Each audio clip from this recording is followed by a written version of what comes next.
Genesis chapter 3. Now the serpent was more crafty than any of the wild animals the Lord God had made.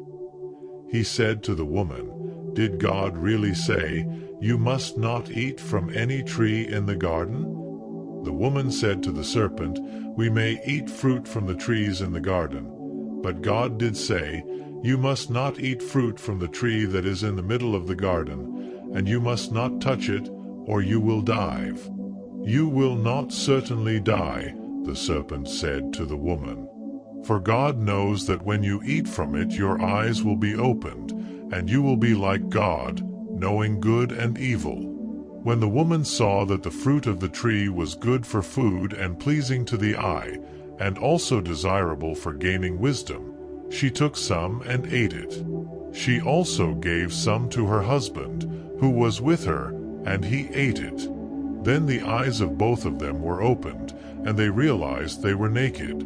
So they sewed fig leaves together and made coverings for themselves.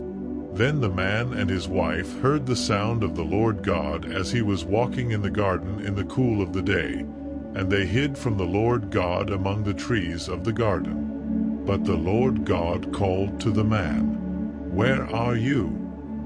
He answered, "I heard you in the garden, and I was afraid because I was naked, so I hid." And he said, "Who told you that you were naked?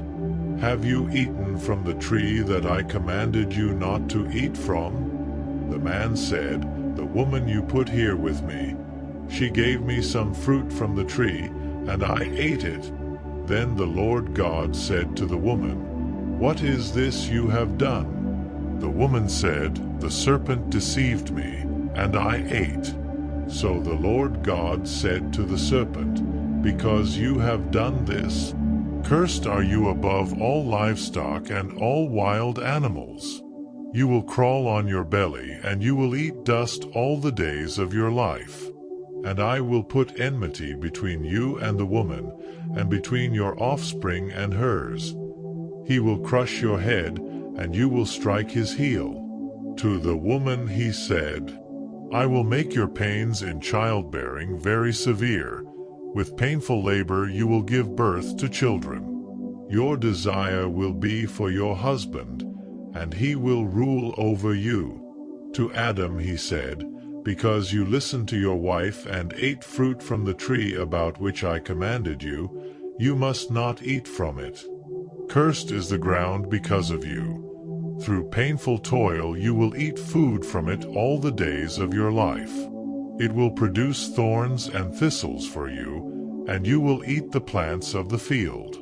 By the sweat of your brow you will eat your food, until you return to the ground, since from it you were taken. For dust you are, and to dust you will return." Adam named his wife Eve, because she would become the mother of all the living.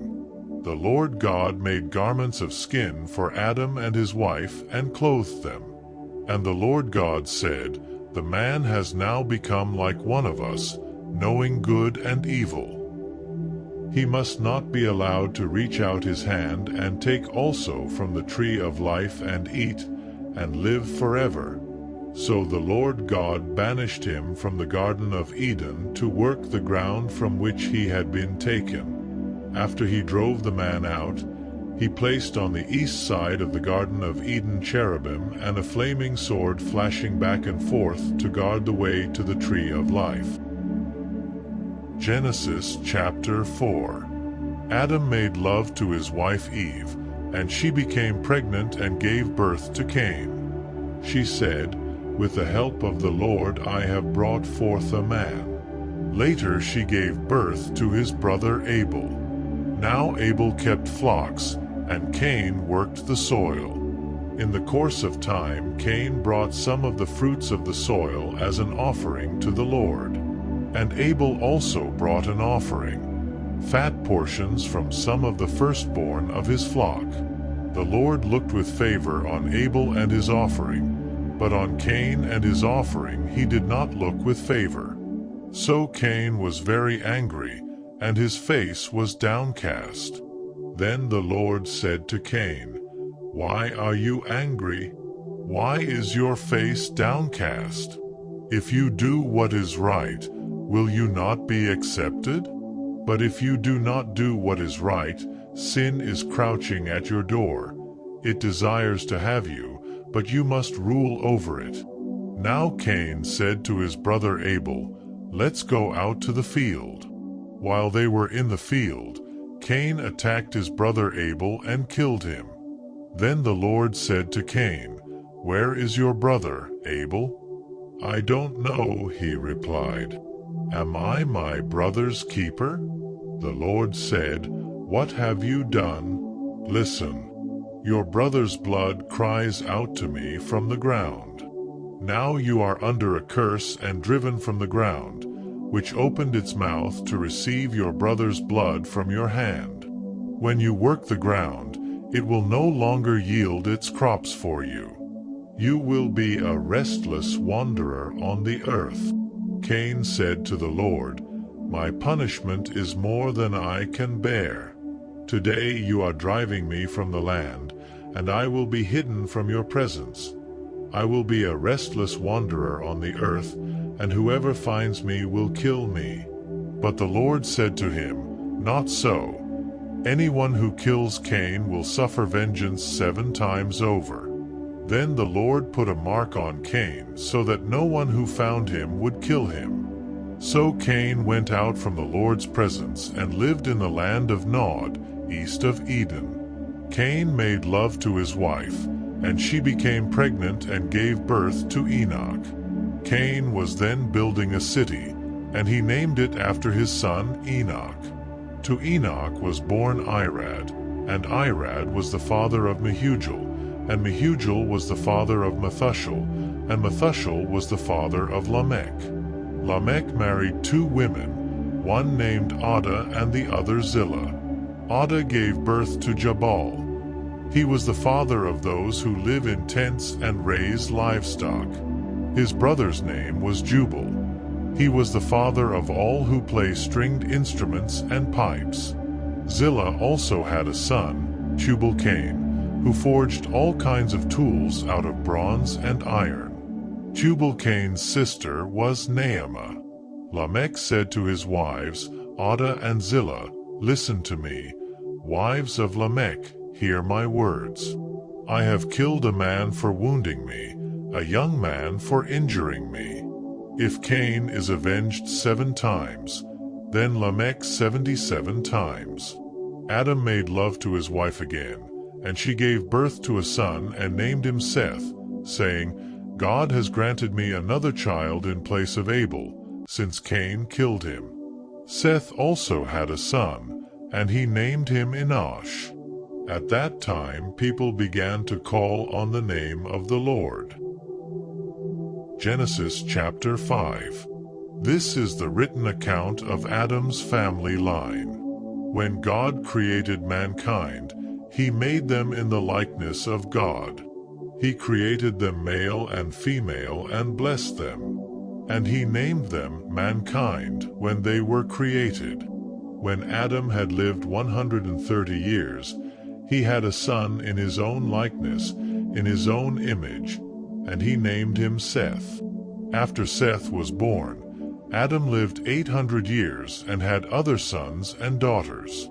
Altogether, Adam lived a total of 930 years, and then he died. When Seth had lived 105 years, he became the father of Enosh. After he became the father of Enosh, Seth lived 807 years and had other sons and daughters. Altogether, Seth lived a total of 912 years, and then he died. When Enosh had lived 90 years, he became the father of Kenan. After he became the father of Kenan, Enosh lived 815 years and had other sons and daughters.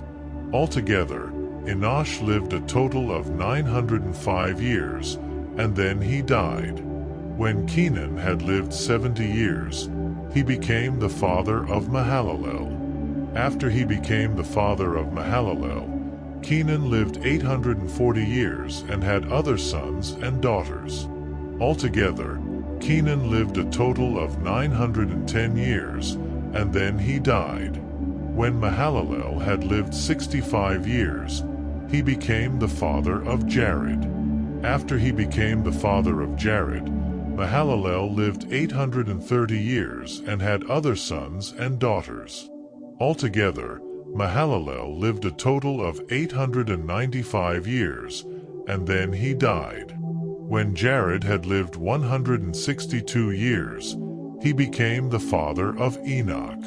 After he became the father of Enoch, Jared lived 800 years and had other sons and daughters. Altogether, Jared lived a total of 962 years, and then he died. When Enoch had lived 65 years, he became the father of Methuselah. After he became the father of Methuselah, Enoch walked faithfully with God 300 years and had other sons and daughters. Altogether, Enoch lived a total of 365 years. Enoch walked faithfully with God. Then he was no more, because God took him away. When Methuselah had lived 187 years, he became the father of Lamech. After he became the father of Lamech, Methuselah lived 782 years and had other sons and daughters. Altogether, Methuselah lived a total of 969 years, and then he died. When Lamech had lived 182 years, he had a son. He named him Noah and said, "He will comfort us in the labor and painful toil of our hands caused by the ground the Lord has cursed." After Noah was born, Lamech lived 595 years and had other sons and daughters. Altogether, Lamech lived a total of 777 years, and then he died. After Noah was 500 years old, he became the father of Shem, Ham, and Japheth. Matthew chapter 2. After Jesus was born in Bethlehem in Judea, during the time of King Herod, Magi from the east came to Jerusalem and asked, "Where is the one who has been born King of the Jews? We saw his star when it rose and have come to worship him." When King Herod heard this, he was disturbed, and all Jerusalem with him.